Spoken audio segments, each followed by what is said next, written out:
Hello and welcome to the Press Start Podcast, Press Start Australia's weekly video game discussion podcast. I'm your host, Ewan, joined today by my fellow gamers and co-hosts, Kieran.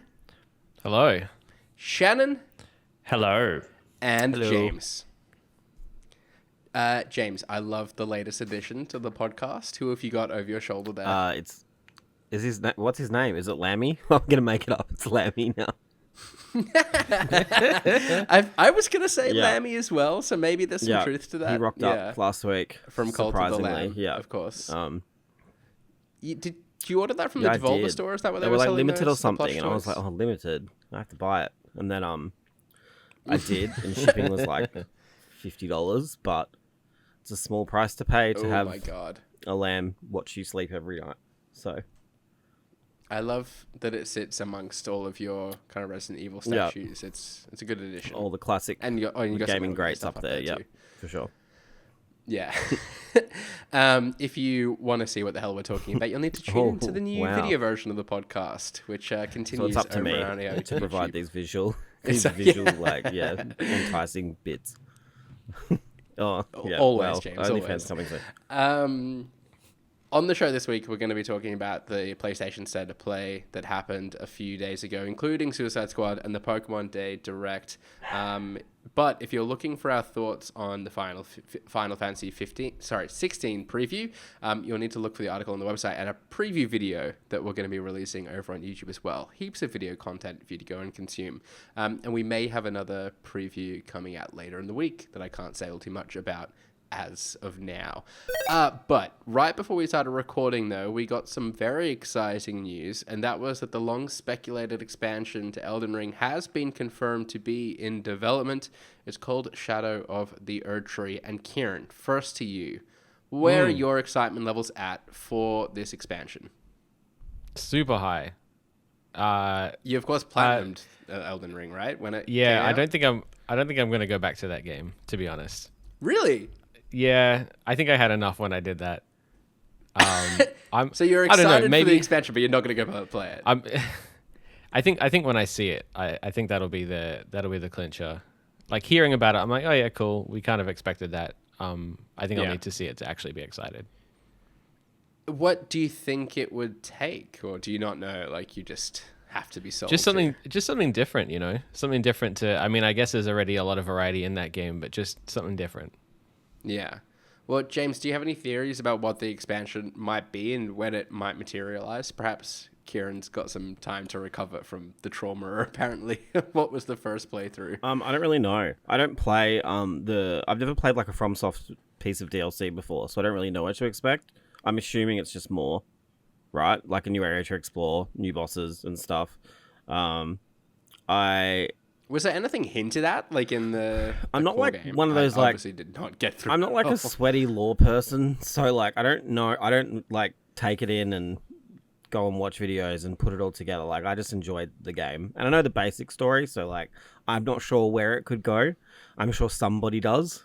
There's like probably a 40-minute video on YouTube already about what it's about, based on a note you find in a pot in a dungeon somewhere or something. But like, yeah, I think more Elden Ring is hardly a bad thing. I feel like the 20 million people who bought it also agree. So yeah, bring it. I feel like it's really late too. Well, not late, but I thought it would come sooner. I know they've done the PvP stuff, which was like already kind of broken, but yeah, it's cool to see them supporting it more. I thought they would after they announced 20 million. I'm sure they were before that. But yeah. How exciting. Hopefully it's this year. Yeah, Shannon, that was very much going to be my question for you. Like, given how well Elden Ring has sold, are you surprised it's taken this long for them to confirm that there is DLC on the way and for them to announce it in the fashion as well? Just a random tweet? Like, I feel like every Game Awards we've been expecting there to be some sort of trailer, but here we are. Yeah, I had to just double check like nothing. I know they've released like PvP or some other little updates, but I had to double check that this hadn't been announced, like there was no expansion, because it just feels wild that this hadn't been announced previously and then just to drop it in a tweet. I don't know, maybe they wanted to see how how it panned out with 20 million people before they started working on an expansion and then 20 million's announcing. the sweet I don't know, spot. maybe they didn't plan to do one. It is, Like, you don't do yes. DLC until you hit that. But it is weird. I do wonder why it was announced in the way it was, because Elden Ring has provided like some of the most hype moments of the last like 2 or 3 years at events. So to drop it in a tweet, like, was it going to be leaked or something? I guess we'll maybe find out. But yeah, people are super excited about it already, so Yeah. that's fun. Yeah, perhaps they were getting nervous about it being leaked in some capacity. Yeah, hopefully it's not too far away. I mean, I guess it's kind of hard to gauge at this point. It could be a year or two, who knows? Maybe even longer. But it seems to me that there's like a ton of space within this world and this lore that they've created to do more with it. I honestly would be surprised if an Elden Ring 2 is on the cards in the future on that basis as well. But yeah, excited for people that enjoyed the game. I'm amazed there's not enough in the original game to satiate that appetite. There certainly would be for me. But ready. hey, I'm not a Souls to me. guy. They have it. I just had a quick look, and Dark Souls was released in April, and its first DLC was a January announcement. So like, kind of the same. It's not that crazy. So then. it's pretty Yeah. par for the course then. Yeah. But yeah. How long did it then take for that DLC Oh to wow, come out? really testing me. Do you know?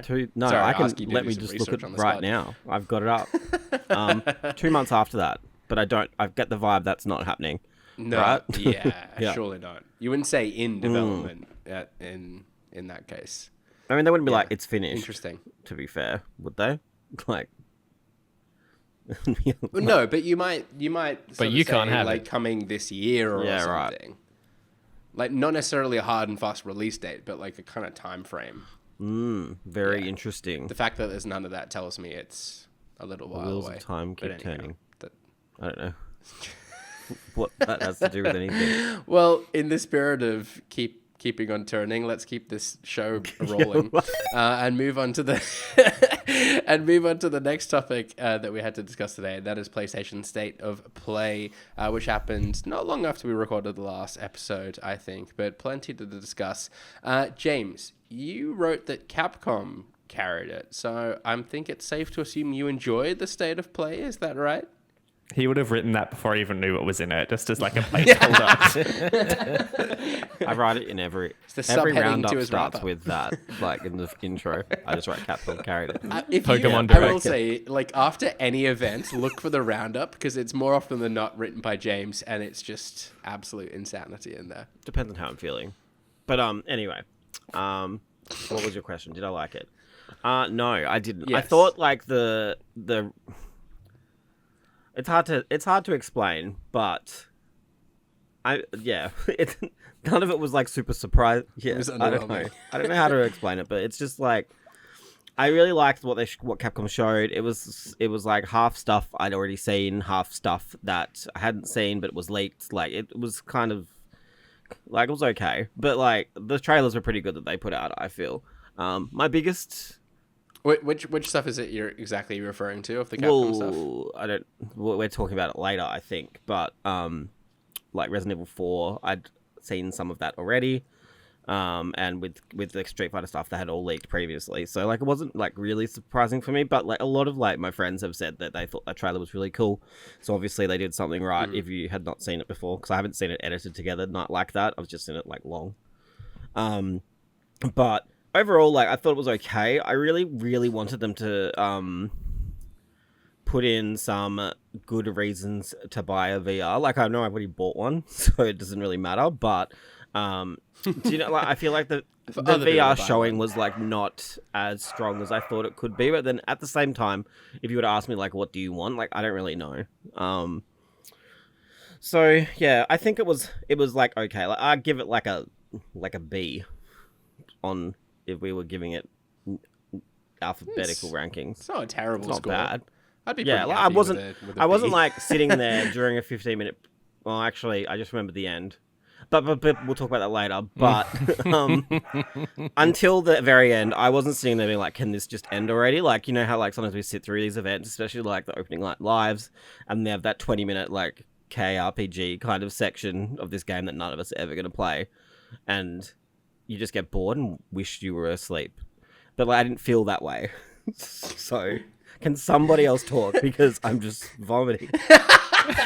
Yeah. It was like, I honestly, genuinely, when we talk about these things, I have to like pull up the roundup and actually look, but more so like to actually highlight one or two things. But for this, it was literally just to remember what was in it, because I couldn't have pinpointed a single thing from the whole state of play, like 5 days on that was shown. Honestly, Yeah, there was just nothing. I couldn't watch it Stand live. out. I was on a flight, unfortunately. But I caught up with the news afterwards. I'm like, if all the state of play is to miss, this feels like a pretty good one to I remember skip. actually like doing the header, and some normally I'm like, what do I put in the header? Like, what were the 4 coolest things? And you have to like kind of wrestle to work out the 4 coolest things. Yeah. I really fucking struggled to Yeah, find yeah. 4 cool things to put in the header for this one. So, yeah. Well, you mentioned VR, Kieran. I wanted to ask you because they showed some more VR games, which I was pleased to see them do that so soon after its launch and kind of reassure people that had bought it day one that more games were on the way. Were there any of the VR games that stood out to you? I mean, Before Your Eyes definitely stood out to me. I'm pretty keen to get around that. It seems, I guess, really unique and artistic and making cool use of the eye tracking and stuff. But everything else felt really samey. And like James said, I think they were missing like, hey, here's like the big, hitter VR titles coming that should be a reason you go out and buy the headset we literally just released a week ago. Like, if there was going to be a time for them to actually push that stuff, it would have been this state of play. Yeah. Yeah, I feel like that was kind of what was missing from the state of play, is anything kind of heavy hitting, like anything from kind of PlayStation's first party. Can I just quickly ask though? I mean, obviously, like, do these things like Sure. I bad memory, but like, do these things normally have first party? Oh, they do, don't they? Sometimes they do, yeah, and quite often do like a deeper dive. But I think there's nothing like immediately on the horizon, like in terms of PlayStation first party releases. Like we kind of what is the next one? Well, I think the big one is like Spider-Man 2, right? Probably. Yeah, And that's going to be like September, October. Yeah. And then the reason I asked that question Yeah. was I hear a lot of people talking about, I think I even said to Shannon, like people talking about a PlayStation showcase. Like I didn't realize that was like another thing that happens sometimes. So like if that's coming up and Sony's held all their first party shit for that, like I get that maybe. Yeah, they are quite deliberate with that language, right? Like a showcase versus a state of play. I don't know. Yeah.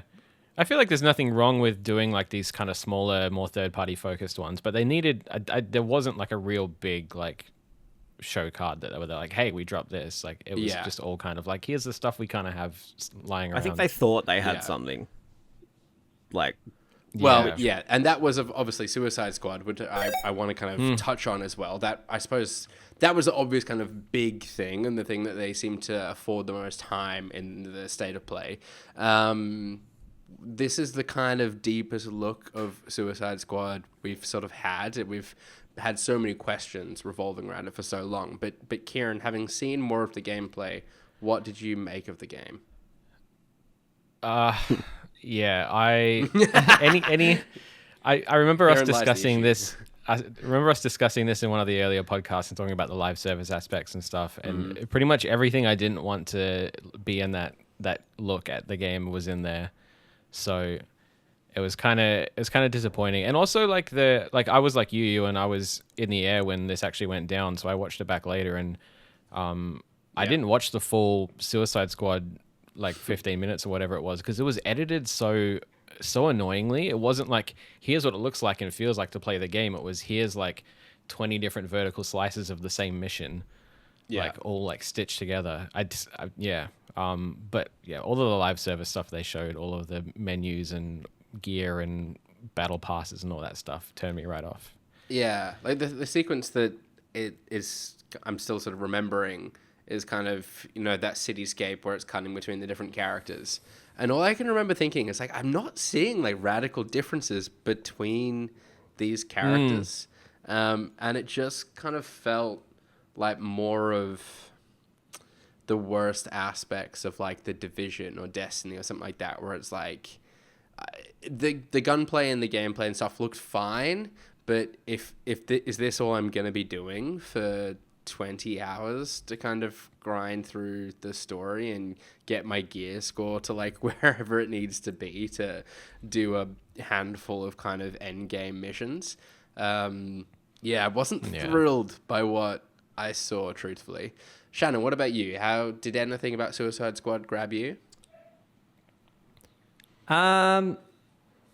It was interesting. Like I'm interested by the characters and like the different take on the story in terms of like playing as the villains and yes, huge heaps of familiar faces being in the game as I guess their enemies. I feel like I get what you're saying. I feel like this bit of gameplay was meant to show off like 4-player co-op and how it looks from all different angles and how that works together. And like with that context, you can understand why it was flipping back and forth between characters to show that like you can play this with 4 people all attacking the same thing. But you're right, like it just looked like 4 characters who are skinned differently that look and play the same.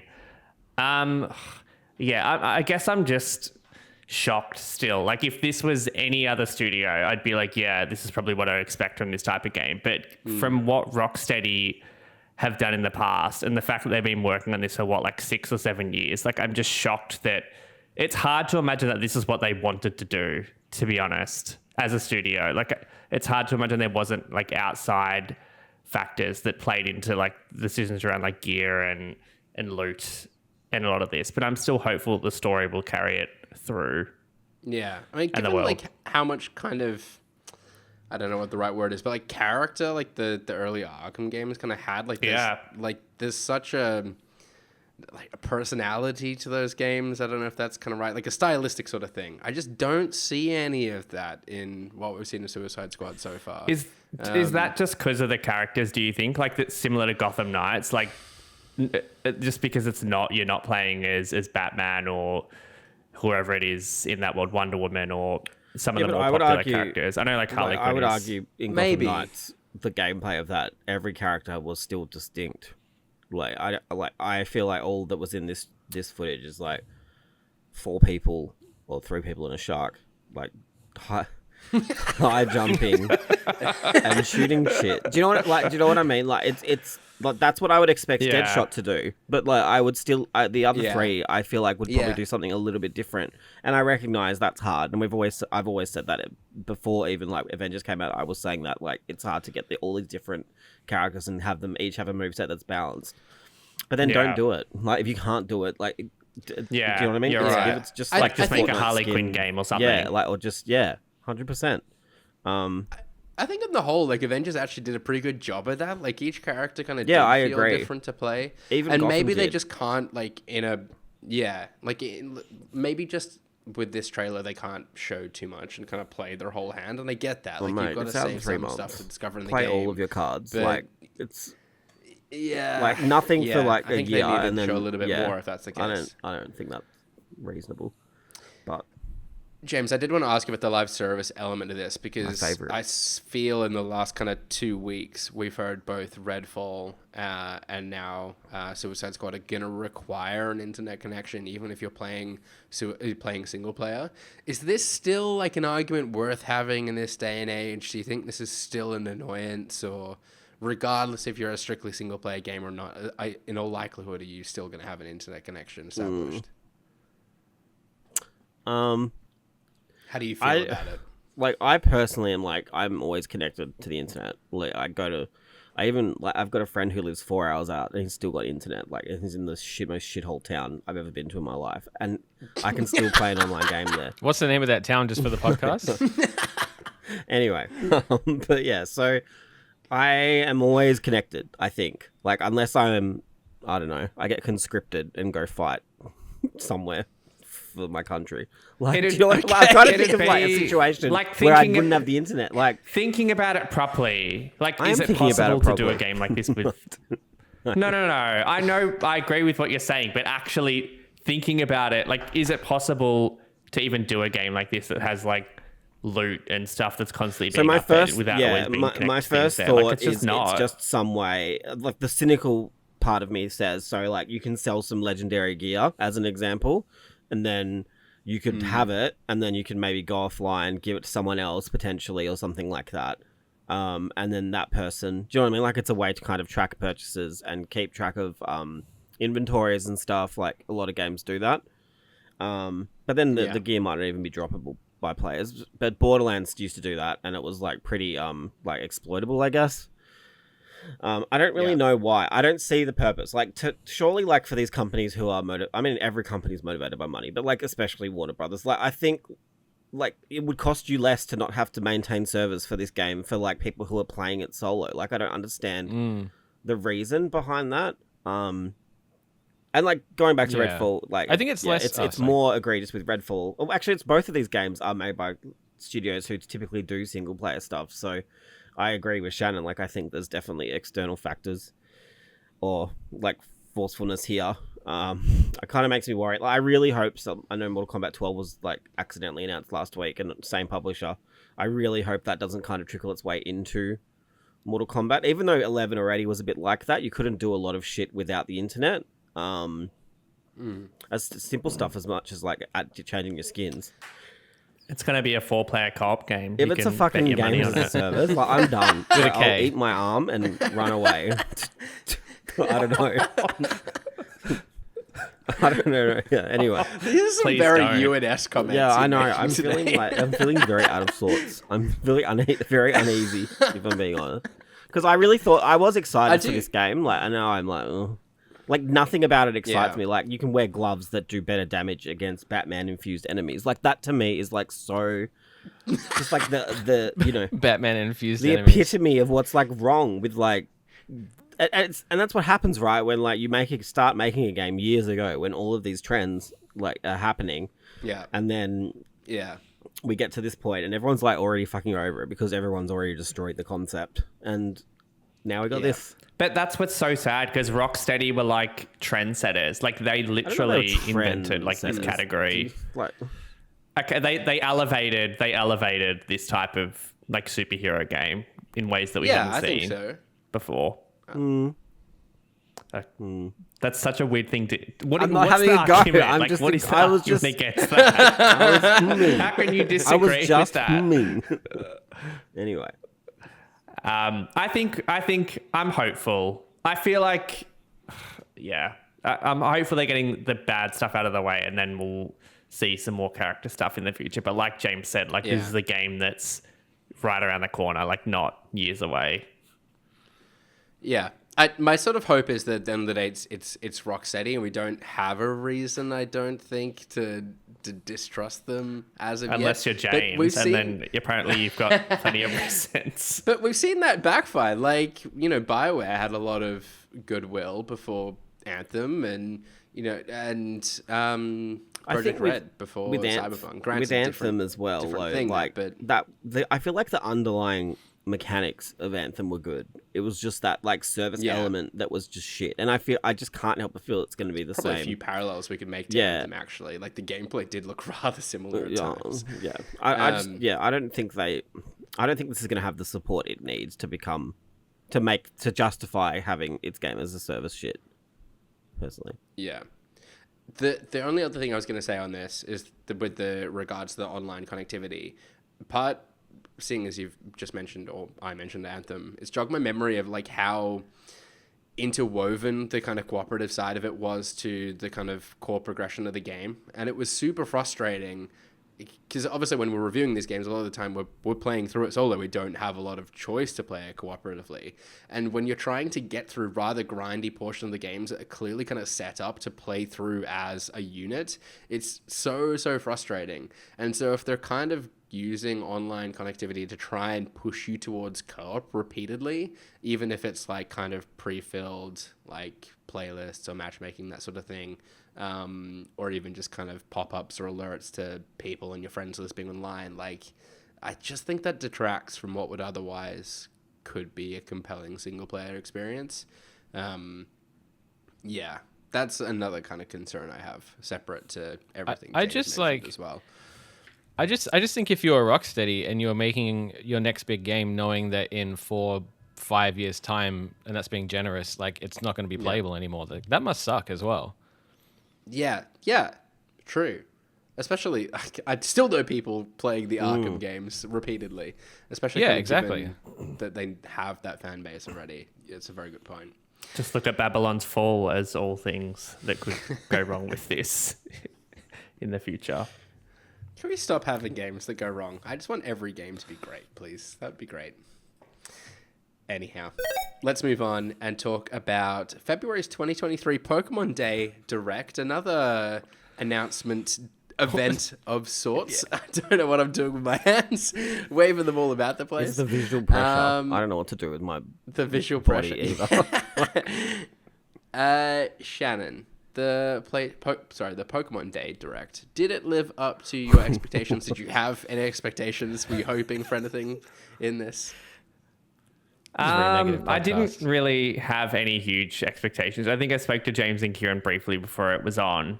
And like I didn't play Scarlet and Violet. I didn't play Arceus. So there was literally like, I don't know what they could have announced that would have got me excited to play a Pokemon game. I really thought we were going to get classic games like with Game Boy hitting Switch Online.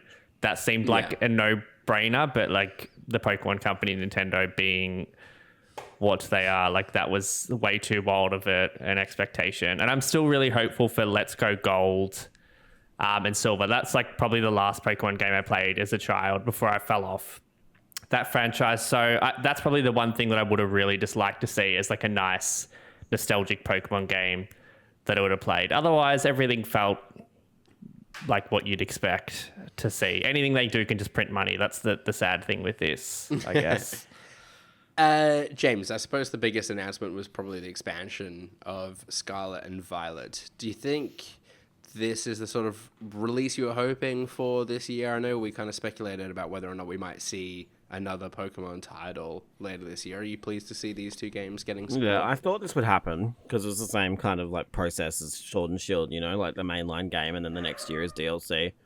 Yeah.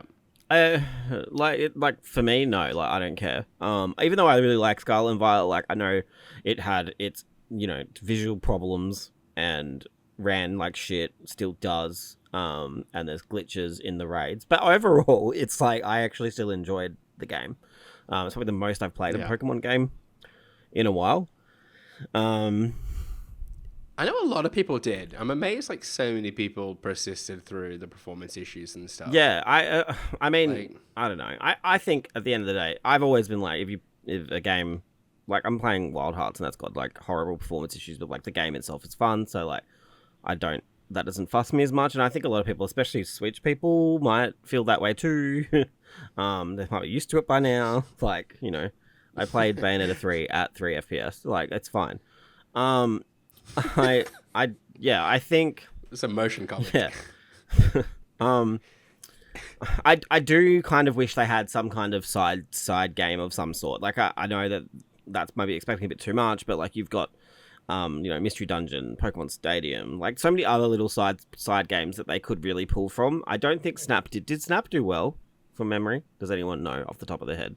Shannon's a big sales so. guy. I don't think it did particularly well. I feel like it sold Oh no. He You just muted muted yourself, himself. Shannon. I accidentally hit it. 5 million or so. Like it would have done He was going to well. fill in the number Yeah. later. Yeah, for what like would have went into that game, I think it would Yeah, have like, done I well. can't help but feel like even just like, I don't know, some Pokemon Stadium minigame compilation or some shit would do well with like all of the, you know, relapsed gamers who have grabbed a Switch. But yeah, I thought it was all overall pretty average, to be honest, and yeah. What about yourself, Kieran? How did you feel about the Direct? Yeah, it was okay. Like, I'm not a particularly big Pokemon fan, so I wasn't really kind of holding out for anything massive. But Yeah. it just, again, like the state of play, it just felt like it didn't feel timely. It didn't feel like, hey, we're going to do this because we've got all this stuff. It was like, hey, it's the one day of the year that's Pokemon Day, so we've got to just like scrounge up what we have in the bag and just throw it out there and hope that people like it, kind of thing. Do you know anyone that's like still big into like Pokemon cards or has like fallen back into? I know a few in people recent who years? like I don't buy play- boxes Yeah. of boosters and just open them. I'm assuming they're like Yeah, people are still hugely Pokemon cards are into nuts. it. Like it's definitely not going anywhere. huge, Yui, massive. Because Oh, I know Yeah. it. I'm dealing with my brother and his It's not. girlfriend being I don't- obsessed with this at the moment. Like, I get it, but I don't. I just think it's like I just don't think anyone plays no it. one does. That's correct. It's No, all it's collecting. it's just Yeah. collecting the cards. Yeah, I was just looking at this.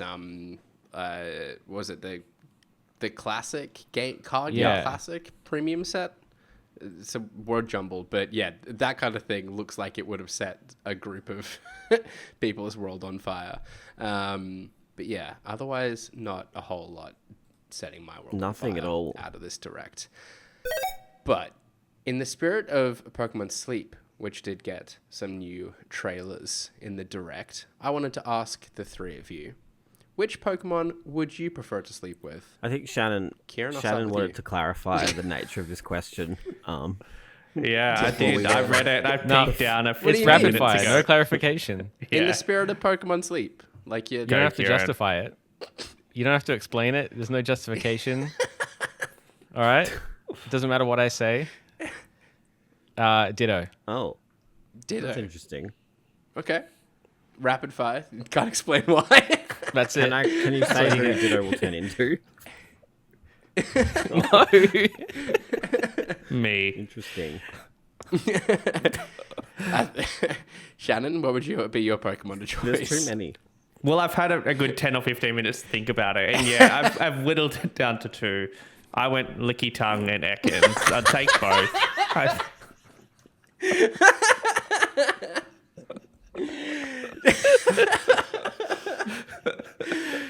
James is ruined. So cuddly. James, do you have an I'm answer? gonna go Snorlax now, just to keep it pure. Yeah, Thank I you. was gonna say Snorlax. It's like a big beanbag. A Alolan Executor. Executor. Execute. That's a lot to handle. Like in bed, like 8 eggs or whatever at once. It's too much. That question went about I really as well thought as I Shannon would go expected for it to, Mr. to be Mime. honest. No, Okay. I feel like my choices were perfect Yeah. for I what think I they were. want Yeah, in right. life. Why not Arbok? Why not Arbok? Why Ekans? He can evolve at a certain time when I don't know. Just move on. okay, It's meant to be yeah. rapid fire. We spent longer talking about this. To be just quickly, Pokemon Sleep. I am kind of fascinated about that. That was the one thing that, yeah, if it's not just a shitty app and it actually gives you data, like it's a cool thing to do. I think. Yeah, it's just gamifying sleep, right? Or like sleep monitoring. Yep. It's fun. Hey, if it helps people sleep better, then power to them, I guess. All right. What the Wiki is the Press Start podcast game show where the previous week's winner reads part of a Wikipedia page for an unknown game, and we, the contestants, must guess the game. A point is awarded for each correct guess, and the round ends after one person scores 2 points. Currently in first place, we've got Brody on 7 points. James and myself tied in second with 5 points apiece, and Kieran and Shannon tied in third place with 3 points each.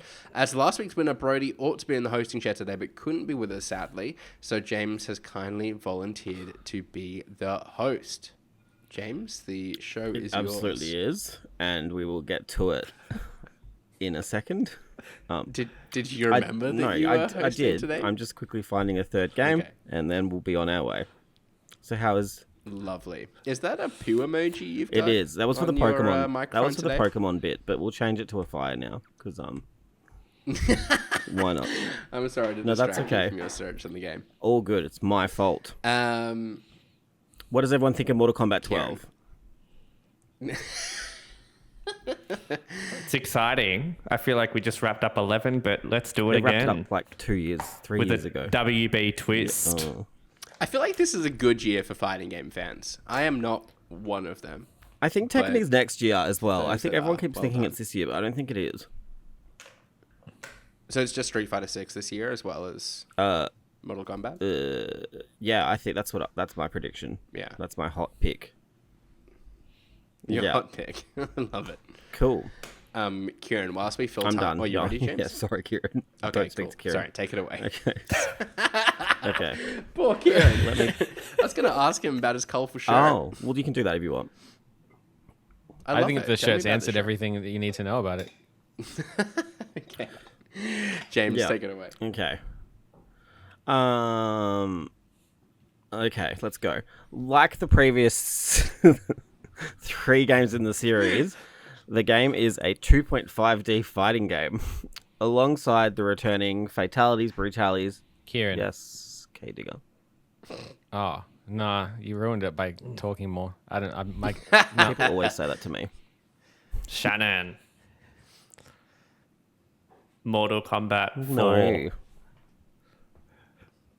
Clever, wasn't it? Clever guess. Educated guess, if you I don't really will. know why. Oh, I see why. But the previous 3 were 2.5D, which didn't exist before 4. So that's like Yeah. embarrassing for you, I think. Okay. Anyway, we'll move on. Wow. Fatalities are involved. Fatalities are involved. taking well, that verbal makes notes. it makes it easy. New gameplay. I just confess I'm not a fighting game guy. I'm already New fucked. gameplay features are introduced, such as Fatal Blows and Crushing Blows. Fatal Blows are special moves similar to X-Ray moves in the 2011 reboot and Mortal Kombat X. Like X-Ray moves, Fatal Blows deal... Yes, Kieran. Oh. Am I? Is it Mortal It Kombat is 11? Mortal Kombat 11. Congrats. Someone was listening. What? He said like so 10. is it just the 4th 2.5D? Is that? Yeah. That's Is what that it the said. technicality? Yeah. Okay. I'm just reading the... I don't... I'm reading... I'm reading the article. Like, there's no need to attack Okay. me. Are we ready? Yeah. Yeah, I'm Are you paying on, more Shannon? attention Because to like someone. I see Sorry, you on your James. phone. I want you to give this a red hot go. I'm okay? holding a MagSafe adapter. in Yeah, my well, that's not going to help you. Put the Why? MagSafe adapter down. Okay. Like previous installments, the game is played from a third-person top-down perspective, with players directly navigating the protagonist around a fictional universe, interacting with objects and people. Could be anything. There are 2 main goals in the game: following through the main storyline and completing the Pokédex by capturing, evolving, and trading to obtain all creatures. A major aspect of this is developing and raising the player's Pokemon by battling other Pokemon. I wonder what it could be. While this game retains the basic mechanics of capturing, battling, and evolving that were introduced in the previous game, new features were also added. A time system was introduced using a real-time internal clock that keeps... Shannon. Yes, Shani. I don't. You needed to. Yeah. Pokemon Gold. It is Silver. Pokemon Gold Silver. Congratulations. Well done, Well done. Shannon. Kieran definitely held Finally, back on that, but I oh, appreciate I did it. a Did he little bit. actually? Oh, that's no good, is it? No. Oh. I kind of hoped people would win by now. Okay, let's go. Were you looking at the third one before? Clearly, yeah, Okay, clearly. cool. Just revealing No, his I'm hand. getting there. 2 seconds. This one's been done before. I'm really sorry, but like we're gonna see how we go. Oh, I just Just with the random game generator. yeah, spit literally. Oh no, it just crashed. 2 secs. Life is not on my side today. Hey. Okay. Oh, this is a good one. This is a real classic. Out. Okay. One for all, hopefully. Hopefully not Ewan, but if it is, I've I'll been out. suck it up. Been out of my depth. The game is an action maze chase video game where the player controls a character through an enclosed maze. Yes, Shannon. Oh. It is Pac-Man. Pac-Man. I didn't know that was the genre. It was that or like the Maze Action Runner maze mobile chase. That's what game. I was going to guess as well. Well done. Well, Shannon. Wow, what a clusterfuck. Congratulations. You won this round and you have equaled James and I in second place on 5 points. Very well done. Wonderful. Here I come. And with that, let's bring an end to what was this Ekans in week's tow. episode of the Press Start podcast. Subscribe to us on Listener or the podcast service of your choice. Follow us at press.au and visit the site at press.com.au. If you're watching this on our YouTube, chuck us a subscription there as well. We've been joined today by Shannon. You can follow me at shancake_ on Twitter. Go do it. Doing a fantastic job hosting. It was James. A very good job, if I do say so myself. You can find me on Twitter at Jams, ATJAMZ. And Oh, no, it's fine. no, sorry, no. Look, I know no one cares, but I wrote it, so I want to plug it. There's a preview for the new Bayonetta game going up on the site. tonight. Might even be up by the time you listen to this. I'm sure it will now that I've spoken about it and we have to hold it. But get excited. Yeah, and there's other cool things. When do I have to hold this to now? No, you have to hold it anyway, I think, because of the other stuff, the other fun previews that are going up throughout the week. This is a glimpse into the inner workings of embargoes. Yeah, we're really organized. It's just like a preview palooza. Like, get ready. Preview palooza. If you've made it this far in the podcast, you're well and truly hearing the wheels fall off. It's the videos, man. Lastly, it was Kieran. It was me. Yeah, you can find me on Twitter, HASH_BRAUN. You'll be able to see some preview content and other little bits and pieces from Final Fantasy 16. Just scroll past anything with Bayonetta on it. You'll find it on the website. And I've been your host, Ewan Roxburgh. You can follow me on Twitter at Ewan_Roxburgh. Thanks again for tuning in. And until next time, happy gaming. Bye. Goodbye.